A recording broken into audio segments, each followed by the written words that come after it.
So good morning, everyone. So what we're doing is we're doing this iDrawing P&ID, AVEVA P&ID integration release today. Just a quick overview on what is IPS. IPS is an AI engineering digitalization technology and service company, mainly focused on the process and manufacturing industry. What we do is we develop AI engine to be able to read and abstract data from drawings and documents, then use that information for engineer design and digitalization purpose. We are based in Vancouver, Canada, but we have a 2 operation branch. One is based in Pune, India. That is our software support center. And we have an office in Cebu, Philippines. That is our engineering and service center. We have many partners now across the globe. There are essentially we are building a cloud-based AI platform, looking at the documents and drawings in operation engineering, procurement, maintenance, and for the purpose of digitalization, design automation, and management of change. So we build our AI engines for getting data from different engineering operation documents.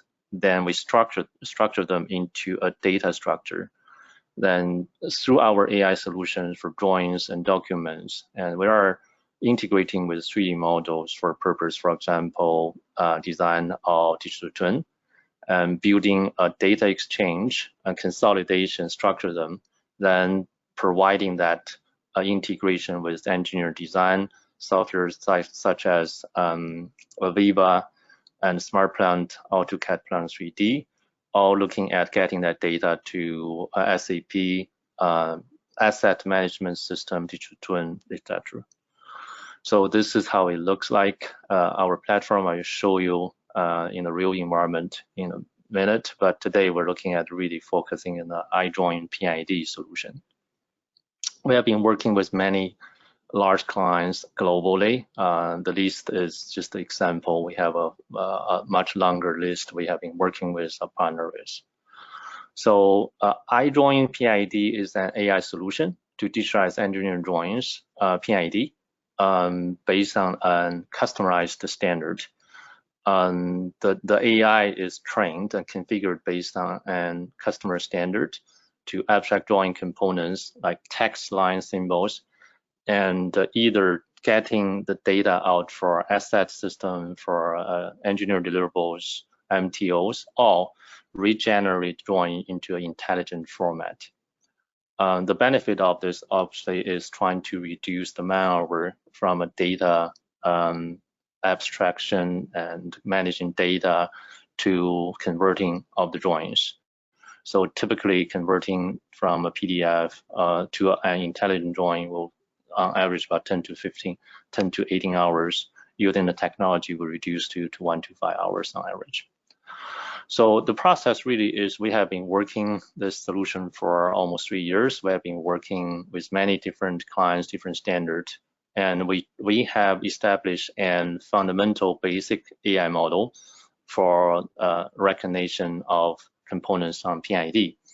But we all understand every engineering operation company mostly have their own engineering standard for symbolic. For sure, 100% they have their own way of tagging item on the asset. So we will need to configure our AI model per standard for that tagging configuration and the symbol configuration. Then we deploy this model on a cloud or on a server. Then you can start running your drawing through the AI engine to do recognition. Then abstract data out, structure that out, and based on what you need, the data can be generated into the JSON, XML, Excel format. Then that format will be consumed to different engineer solutions or asset management system. AI cannot get you 100% data depending on the input quality and how crowded the drawing is. the AI detection on average looking at about 70 to 80%. Some very good ones can go to up to 90%. Then you do need to go through a manual review and finishing process and looking at the final quality check. So this release is really focusing on AVEVA P&ID. We had released the SPPID version of integration last year, and also the AutoCAD integration. And after working with the AVEVA team, technology team, we now released the AVEVA P&ID from our solution. So I will jump into our application. So this is the cloud-based application, and you can access this through a cloud login. This can be on our cloud, can be on a client internal cloud, or can be deployed on our server. But there are certain requirements for the server, as this runs GPU and needs higher computation power. So this is what you will see when you log into our application. Depending on what we deploy and what you use for application, we have drawing like P&IDs, like electricals, other stuff, or documents. They were looking at the P&ID solution.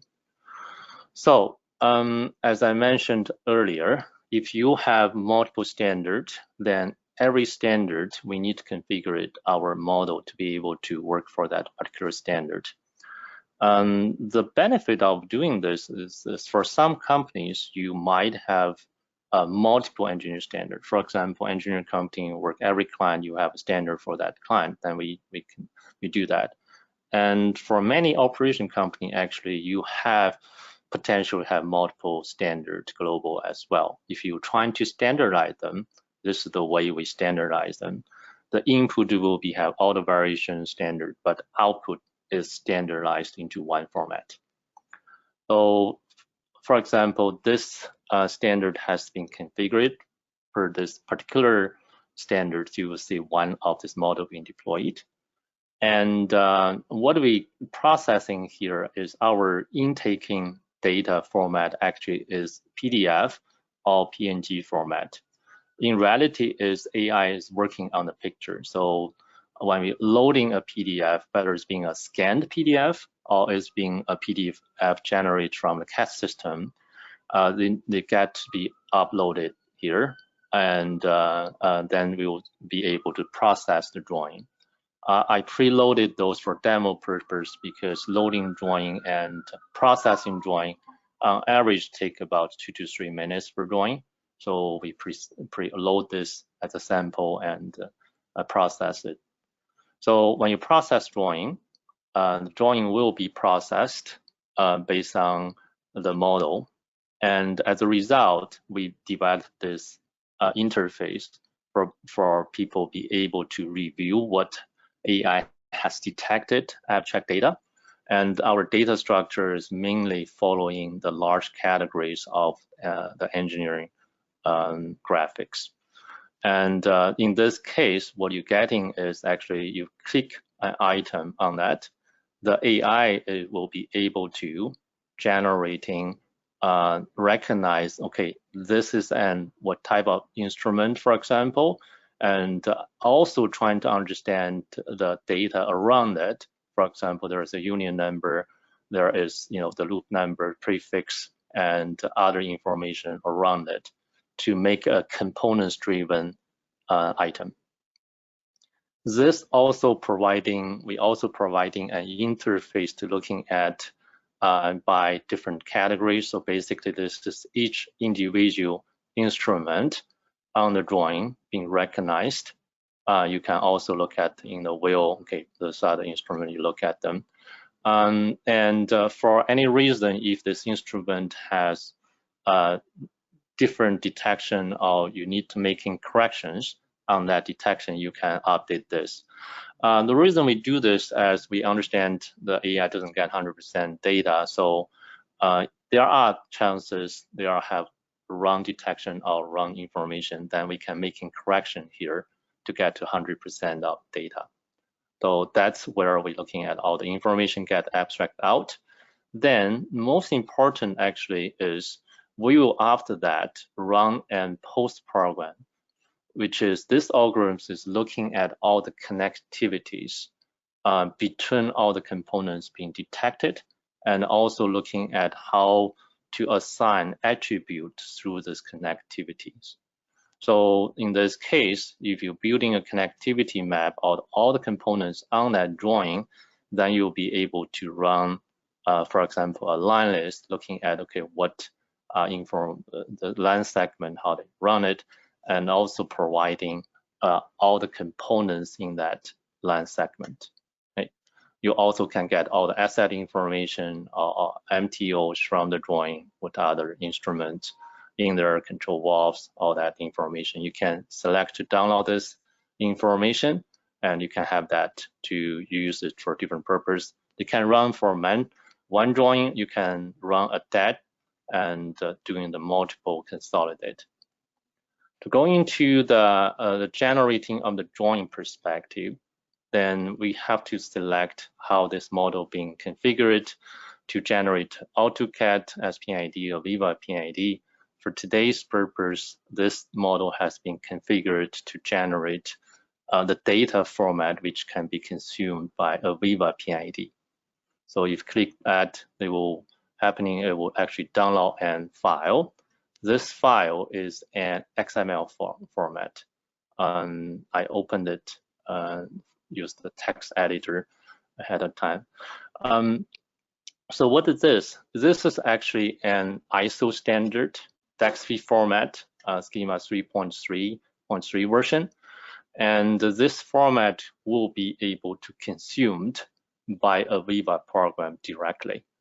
And we have done some integration with AVEVA's engineering solution team. So they marked IPS generated P&ID, so they will be able to consume this data if the AVEVA software see this as an indicator. So they will be able to consume this data and generate drawing as needed. So this is the pure DXV format with all the components information and network being built in this from our AI. So the next step is to how we generate this drawing into AVEVA environment. I don't have AVEVA on my laptop, so this is the pre-recorded. So if you open the AVEVA system, you need to set up a project, be able to consume this particular data. Then from there, you can just simply import the file, which is download there, and generate drawing.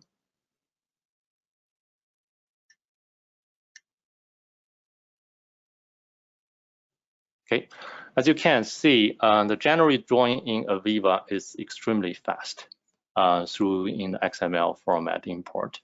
If this has been generating as P&ID, you're expecting 3 to 7 minutes per drawing, but for AVEVA, AutoCAD is generates really quickly. So you can see the drawing being generated. And with the XML format, which we already have all the components attribute in there, you will see many of these components already have an attribute. One of the things, sorry, jumped back a bit. One of the things is AVEVA P&ID has built-in update tools for the XML format.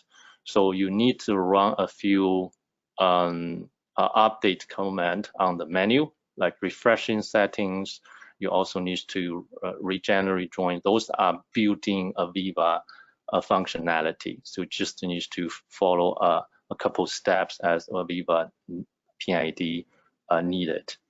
Then through running those commands, then you will be able to refresh the drawings, and then you will see all the attributes now being populated for all the components as it consumes all the XML format. Okay. You see they're refreshing the database. Then now you're looking at the properties. Now you can see on the screen, the lines now have all the, all the information in there. You will see all the properties, size, all that information be now carried on into this this drawing, and everything will be actually having all the proper attribute, including those equipment, for example. Now, they still have a couple things needs to be done. One of the things is also some limitation with AVEVA P&ID automation is some of those tag, basic indication of the tag needs to be refreshed to be able to display. And a couple of tag actually needs to be manually added in there. I will talk about those things needs to be manually do, including this, for example, is showing you need to add balloons for the control valve, even though the attributes are already in that control valve, but you still need to manually add these labels on the drawing because those cannot be automated by AVEVA P&ID. So yeah, so those are the things we're looking at where you need to do certain manual cleanup, basically adding certain labels on that. Majority label will be generated, but there are places you may need to adding some labels, and there are items if AI detection is not there, you need to add those items in there. So on average, we're still looking at drastically reducing the man hours to recreate those drawings and getting 80% of drawing in there, then you can be able to regenerate the drawing much more efficiently. Okay. So that is how we generate drawing. So from a summary perspective, those are the key detections from AI and what are the range typically we're looking for those large components. You will see the best portion of detection probably is coming from instruments and have lines. Piping components, typically if there is a components like a certain valve appears very highly frequently, they will be detected. As we all know, AI is a learning process. If you have certain symbols like specialty symbols, or there are certain components that are very small, or they are appearing very less on the drawing, they not getting detected well. So those are the distribution we're looking at. What are the data you're looking at? Then the most manual effort, obviously you need adding another percentage of you are not detected, or we adding them in the user interface and bring into the AVEVA or the system. Then OPC are generated, but you cannot, they has to be manually paired between the joints, and there are control valve bubbles needs to add it, and the equipment property labels, those things label, a lot of label probably needs to be added in there manually, just because there are limitation of automation.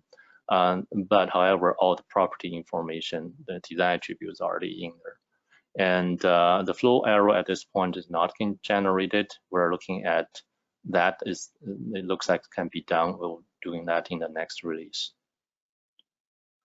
So at this point, IPS continue to offer our AI based on either a solution. So we will be able to configure the model, run the drawing, generate data, and help you, train you to how to load the data into the system and finish the last mile of cleaning and quality check. Or we also providing service directly as a fully 100% generated QA item, either by our own office, or we work also with quite a few partners, whether it's EPC or digitalization companies globally. And our price model is per page. You don't have to spend any licensing fund for this.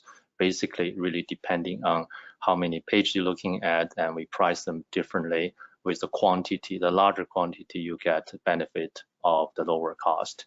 Or we also working with a few large company on the master agreement, frame agreement approach as well.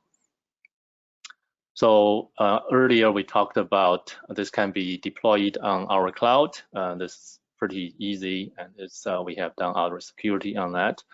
And also our cloud benefit is actually we do a lot of small update and release in between. This they will be released pretty quickly. And we also can deploy on the cloud on the client side, and this mostly we do is AWS, but we are we test with Microsoft Azure, it can be done, but depending on client's cloud, we have to look at what configuration can be done on their client, but it can be deployed there. Or we can install this whole thing on the server. The challenge is the server is a higher requirement from that perspective. As I mentioned, we do service, we follow all the IP requirements, we have a batch system, we have a clean desk policy, and we can setting this office per each client if needed. Obviously, we're working with a few large partners. I think they all very famous EPC or digital partners, you are a really large quantity, and we can work with you as well on that. I think that's conclude my talking today. If you have any questions, we can open for any questions now.